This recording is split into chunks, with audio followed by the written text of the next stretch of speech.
Hello. तो previous session में हमने देखा था what is interface, how to use interface in the C sharp, how to implement this into the classes, how to inherit this into the interfaces, right? Okay. Now, in this session, we will see explicit implementation of methods in the interface. तो ये interface के related ही topic है। और ये top अगर video आपको देखना है तो इससे पहले आपको क्या करना होगा, जो प्रीवियस सेशन का जो वीडियो है इंटरफेस का, तो वो आपको कंपलसरी देखना होगा, तभी आपको ये समझ में आएगा। ओके, तो अभी कंडीशन ये है कि if a class is implementing more than one interface and at least two of them have method with the similar signature, then we can provide explicit implementation of the particular method by prefixing its name with the name of the interface and the dot operator. Okay, तो basically actually point यहाँ पे क्या है वो मैं आपको practically दिखाता हूँ कि जैसे एक प्रोजेक्ट ऐड करते हैं सबसे पहले।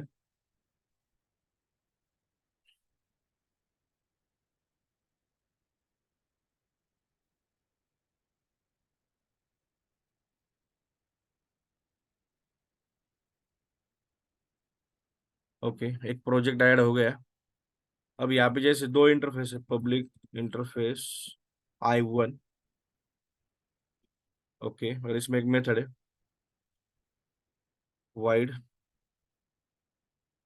S method. ओके, मतलब मेथड का नाम है same method, right? S method. और इस मेथड को बॉडी नहीं होनी चाहिए, ये करेक्ट, बॉडी नहीं है, राइट? इसके बाद और एक इंटरफेस है I2। अगेन इसमें भी सेम मेथड है, एस मेथड। अब क्वेश्चन ये है कि अगर ये I1 कॉमा I2, अगर ये दोनों भी इंटरफेसेस अगर मैं यहाँ पे ड्राइव्ड क्लास में, मतलब प्रोग्राम क्लास में अगर मैं इम्प्लीमेंट करता हूँ, तो क्या मुझे ये दोनों भी मेथड राइट करने होंगे या फिर दोनों में से एक करना होगा? ओके, तो इसका आंसर क्या है कि आप डेफिनेटली, आपको क्या करना है, बस यहाँ पे public wide and S method, या आप इस तरह से और राइट कर सकते हो, राइट?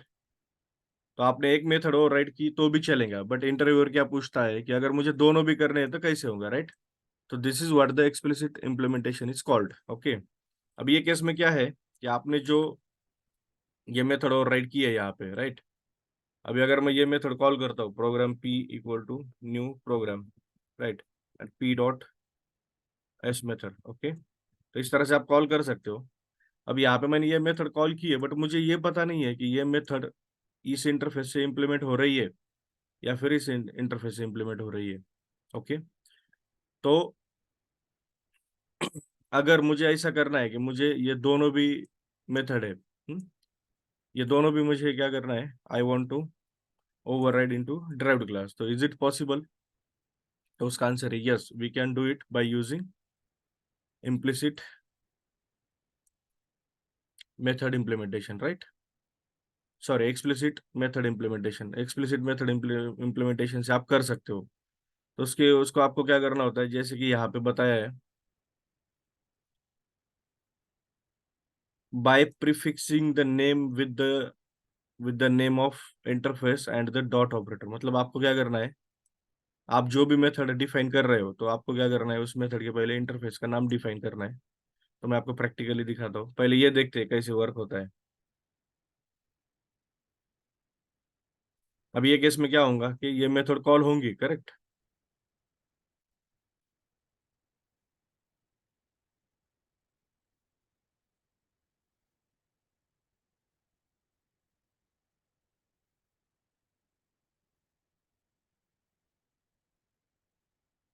ओके, अभी यहाँ पे क्या हुआ, एस मेथड आपने कॉल की, ये इम्प्लीमेंट भी हो रही है, कोई एरर नहीं है प्रोग्राम में, करेक्ट? बट यहाँ पे दो बार हमने एस मेथड डिफाइन किया है और ये अलग अलग इंटरफेसेस है, बट दोनों भी इंटरफेसेस सेम क्लास में इनहेरिटेड है, करेक्ट? तो अभी रिक्वायरमेंट क्या है कि हमें क्या करना है, ये दोनों भी मेथड ओवरराइड करने हैं। अभी अगर मैं ये मेथड दो बार डिक्लेयर करूंगा तो क्या होगा, मुझे यहाँ पे क्या होगा, मेथड ओवरलोडिंग का एरर आएगा। क्या एरर है? Program already define member called s method with the same parameter type. इसका मतलब क्या है कि यहाँ पे जो प्रोग्राम है तो उसमें ऑलरेडी ये सेम पैरामीटर टाइप से एक मेथड डिफाइंड है, तो आप फिर से और एक नहीं डिफाइन कर सकते, करेक्ट? तो ये एरर आएगा। तो इसलिए सॉल्यूशन क्या है, आपको क्या करना होता है, interface name I1 dot your method name, okay, और उसके बाद I2 dot your method name. तो ये I1 का ये मेथड है और I2 का ये मेथड है। बस ये केस में आपको एक बात याद रखनी है कि आपको ये जो पब्लिक कीवर्ड है ये यूज नहीं करना है, ये हटा देना है। तो इस तरह से क्या होता है कि आप क्या कर सकते हो, दोनों भी मेथड, दोनों भी इंटरफेस से ओवरराइड कर सकते हो। और अभी यहाँ पे ये भी पता चल रहा है कि इंटरफेस 1 की मेथड कौन सी है और इंटरफेस 2 की मेथड कौन सी है, राइट? अब ये तो हो गया, बट अभी अगेन यहाँ पे एरर आ रहा है p.s मेथड को, मतलब प्रोग्राम क्लास का जो ऑब्जेक्ट किया था वहां पे क्या एरर है, program does not contain definition for s method and no extension method s method accepting a first argument of type program could not be found, okay? तो इसका मतलब क्या है कि अभी आप ये जो मेथड से, तो आप ये प्रोग्राम क्लास के ऑब्जेक्ट से कॉल नहीं कर सकते, ओके? तो फिर कैसे कॉल कर सकते हैं? तो आपको क्या करना होगा, ये आप एक हाइब्रिड ऑब्जेक्ट क्रिएट करना होगा। वो कैसे होगा, आपको इंटरफेस 1 का वेरिएबल डिक्लेयर करना होगा और उसमें प्रोग्राम क्लास का ऑब्जेक्ट स्टोर करना होगा इस तरह से, ओके? और फिर I1 dot s method, okay? Same way I2 का भी होगा, मतलब इंटरफेस 2 का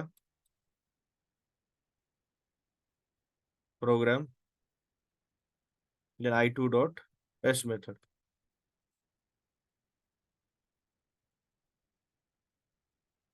तो इस तरह से आप क्या कर सकते हो, you can call these two methods. तो अभी आपको मैं दिखाता हूँ किस तरह से होगा एग्जीक्यूशन।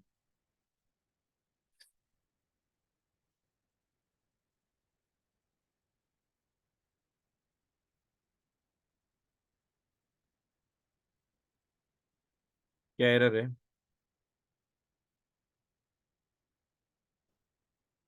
एक मिनट, ये अपने प्रोग्राम का एरर नहीं है एक्चुअली, ये कुछ और एरर है।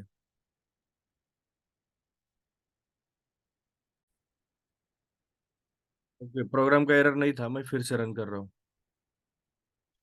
तो सबसे पहले क्या होगा, अब ये जो ऑब्जेक्ट क्रिएट किया है ये तो यूज हो ही नहीं रहा, राइट? ठीक है, अब यहाँ पे क्या किया है, एक हाइब्रिड ऑब्जेक्ट क्रिएट किया है, interface I one equal to new program, correct? इससे क्या होगा, एस मेथड कॉल होगी कौन सी, जो इंटरफेस 1 की मेथड, राइट? I1 की मेथड है, तो वो कॉल होंगी, यहाँ पे कॉल हो रही है ये वो, राइट? अगर आपको कुछ यहाँ पे मैसेज डालने तो आप डाल सकते हो, कुछ बिजनेस लॉजिक लिखना है तो आप लिख सकते हो।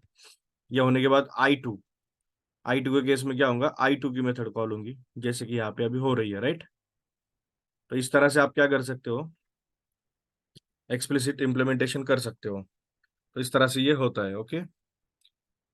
और अगर कोई नॉर्मल मेंबर होगा इनके बीच में, तो जैसे कि यहाँ पे कोई और एक मेंबर है जो डुप्लीकेट नहीं है, है ना?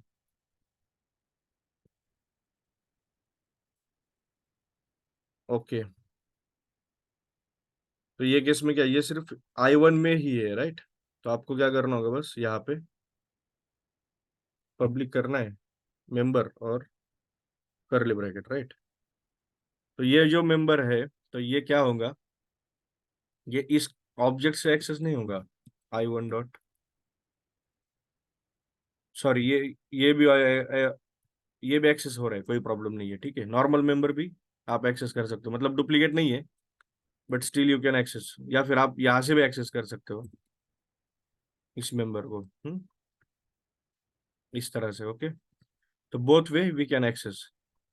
सिर्फ जो डुप्लीकेट है वो केस में क्या है कि आपको जो इंटरफेस से ही एक्सेस करना है। तो इस तरह से आप एक्सप्लिसिट इम्प्लीमेंटेशन कर सकते हो।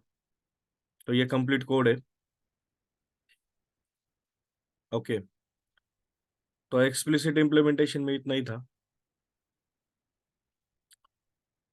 We will stop for the day.